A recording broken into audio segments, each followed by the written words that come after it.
Assalamualaikum warahmatullahi wabarakatuh.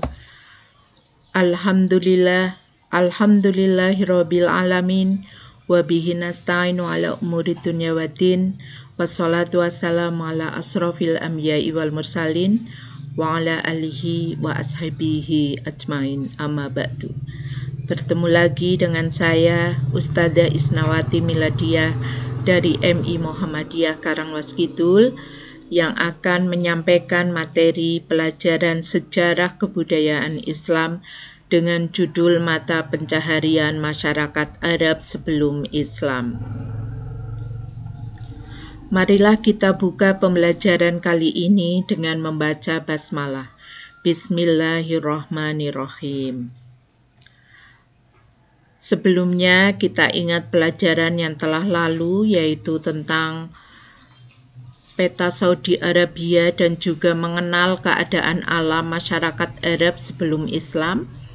Ya, di situ kita bisa melihat Saudi Arabia yang terdiri ada Mekah, Madinah, kemudian di situ juga ada Hadramaut, kemudian Yaman, Oman, Irak, Syam, kemudian ada juga di benua sampingnya yaitu benua Afrika, ada Mesir dan lain sebagainya. Pada kesempatan kali ini, di bab 2 ini saya akan menyampaikan tentang mata pencaharian masyarakat Arab sebelum atau pra-Islam. Kompetensi dasarnya adalah anak-anak nanti bisa memahami mata pencaharian masyarakat Arab sebelum Islam. Kemudian mengorganisasi informasi tentang mata pencaharian. Anak-anak semua untuk peta konsepnya, yaitu mata pencaharian masyarakat Arab pra-Islam atau sebelum Islam, itu ada 3, jadi peternakan, pertanian, dan perdagangan. Ya, mata pencahariannya mencari nafkahnya, ya. Kemudian penduduk Arab dan mata pencahariannya. Jadi di Arab itu ada penduduk yang tinggal di kota disebut suku Hadari, artinya penduduk yang menetap di kota. Mata pencaharian mereka adalah berdagang, sedangkan penduduk pedesaan disebut suku Badawi atau Badui yang suka berpindah-pindah tempat. Golongan penduduk inilah yang terbesar jumlahnya dibandingkan dengan penduduk lainnya. Mata pencaharian mereka adalah bertani dan beternak. Secara garis besar, mata pencaharian atau pekerjaan masyarakat Arab jahiliyah antara lain adalah seperti tadi disampaikan, ada bertani, beternak, kemudian berdagang. Ini contohnya. Peternakan. Jadi di Arab Saudi itu ada peternakan, biasanya adalah ada biri-biri atau kambing, kemudian ada peternakan unta. Bisa dilihat nanti ya di LKS-nya bagaimana mereka beternak binatang untuk hidupnya. Kemudian yang kedua adalah bertani. Karena Arab Saudi itu di Jazirah Arab itu kebanyakan adalah padang pasir, tapi ini ada daerah yang bisa untuk ditanami, ya. Contohnya adalah kurma. Ya, di sana kurma. Kemudian ini kurma merupakan tanaman primadona di wilayah Arab, ya, karena dari bijinya, dari buahnya, pelepahnya, kemudian daunnya, itu adalah semua berguna, ya. Ada untuk atap rumah, ya. Kemudian yang jelas kurmanya dimakan, kemudian bijinya juga untuk unta, kemudian pelepahnya juga bisa digunakan untuk bahan bakar. Selanjutnya adalah ketiga, perdagangan ya. Jadi orang Arab itu kebanyakan adalah berdagang dan mereka membentuk kafilah ya. Jadi mereka tidak berdagang sendirian tapi berombongan ya, apalagi untuk mengatasi perampok atau perompak ya. Nah, karena bersama-sama mereka merasa aman. Kemudian ini juga ada keterangan di sana, yaitu ada unta ya biasanya yang untuk membawa dagangan mereka. Unta ini terkenal sebagai perahu padang pasir. Perahu padang pasir. Jadi kalau ada pertanyaan, perahu padang pasir apa? Unta. Pusat perdagangan seperti pasar tidak sekedar sebagai tempat jual beli, tetapi juga menjadi pusat peradaban, kekayaan bahasa, dan transaksi-transaksi global.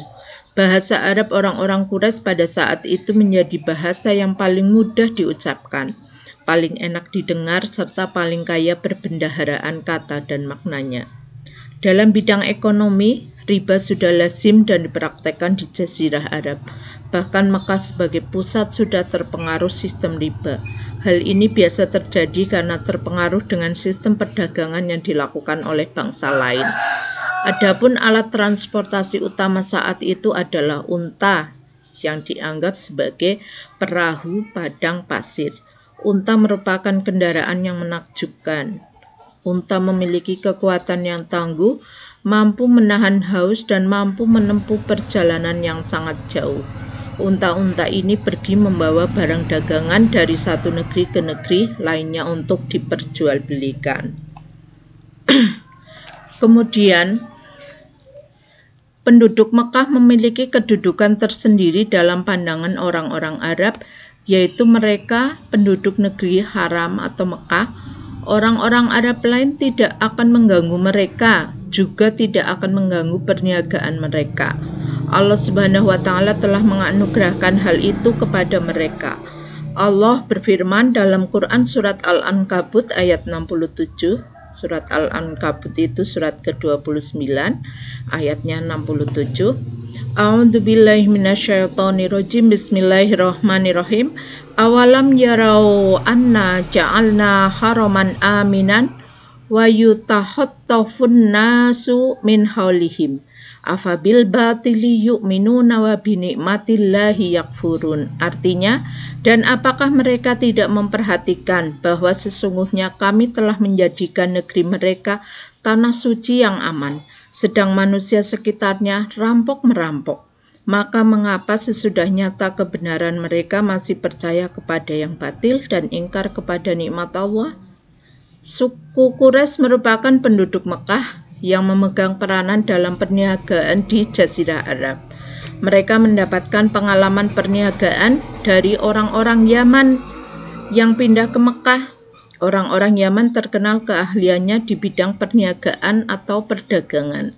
Selain itu, kota Mekah memiliki Ka'bah sebagai tempat orang-orang di Jazirah Arab melaksanakan haji setiap tahun. Allah Subhanahu wa Ta'ala mengabadikan kebiasaan orang-orang Quraisy mengadakan perjalanan perdagangannya ke daerah-daerah lain. Sebagai perjalanan dagang yang sangat penting dalam dunia perekonomian khususnya di Jazirah Arab, yaitu perjalanan musim dingin menuju Yaman dan perdagangan musim panas ke negeri Sam. Jadi orang Arab itu kalau musim dingin ya musim atis itu menuju ke Yaman. Kalau musimnya panas perginya ke negeri Sam. Sebagaimana Allah berfirman dalam surat Al-Qur'an ayat 1-4, A'udzubillahi minasyaitonirrajim. Bismillahirrahmanirrahim. Li'ilafi Quraisy ilafihim rihlatash shita'i was-shayf falyabudu rabb hadzal bait alladzi at'amahum min ju'in wa amanahum min khauf. Artinya, satu, karena kebiasaan orang-orang Quraisy. Li'ilafi Quraisy, ila fihim rihlatasyita'i was-shayf, yaitu kebiasaan mereka bepergian pada musim dingin dan musim panas. Falyabudu rabba hadzal bait, maka hendaklah mereka menyembah Tuhan pemilik rumah ini atau Ka'bah, alladzi at'amahum min ju'i wa amanahum min khauf, yang telah memberi makanan kepada mereka untuk menghilangkan lapar, mengamankan mereka dari ketakutan. Jadi Allah yang telah memberi makan kepada mereka, menghilangkan lapar, kemudian mengamankan mereka dari ketakutan. Maka orang Quraisy agar menyembah kepada Allah. Tata cara berdagang bangsa Arab. Berikut merupakan tata cara berdagang bangsa Arab, ya ini pra-Islam. Pertama, kerjasama dengan cara bagi hasil. Jadi satu pihak pemilik barang dagangan dan satu pihak lagi orang yang menjalankan dagangan. Sedang keuntungannya dibagi di antara mereka berdua. Hal ini dilakukan oleh Nabi ketika menjalankan dagangan milik Khadijah. Kemudian yang B, berdagang dengan berombongan atau kafilah. Tadi sudah disampaikan, beberapa pedagang berkumpul membentuk kafilah. Mereka juga dikawal oleh beberapa tentara untuk menjaga keselamatan mereka dalam perjalanan. Kemudian yang C, mengatur waktu perjalanan. Untuk meraih untung besar, biasanya bangsa Arab menentukan hari yang tepat untuk pergi berdagang. Kebiasaan pedagang mereka dijelaskan dalam Al-Quran surat Al-Quraisy. Kalau musim panas, bangsa Arab berdagang ke Syam, dan pada musim dingin mereka berdagang ke Yaman. Nah, ini ada beberapa pertanyaan, silahkan dijawab ya di buku tulis. Jawablah pertanyaan-pertanyaan berikut. 1. Apa nama masyarakat Arab yang tinggal di pedalaman? Jelaskan kegiatannya. 2. Apa nama masyarakat Arab yang tinggal di perkotaan? Jelaskan kegiatannya. 3. Apa nama surah di dalam Al-Quran yang menceritakan kisah perniagaan atau perdagangan bangsa Arab? Jelaskan. 4. Jelaskan manfaat yang dihasilkan pohon kurma bagi masyarakat Arab pra-Islam. Kemudian yang kelima, apa contoh positif yang dapat kita ambil dari kegiatan perekonomian masyarakat Arab pra-Islam? Ya. Itu sudah selesai pembelajaran sejarah kebudayaan Islam dengan materi yaitu mata pencaharian masyarakat Arab pra atau sebelum Islam. Marilah kita akhiri pembelajaran ini dengan membaca hamdalah bersama.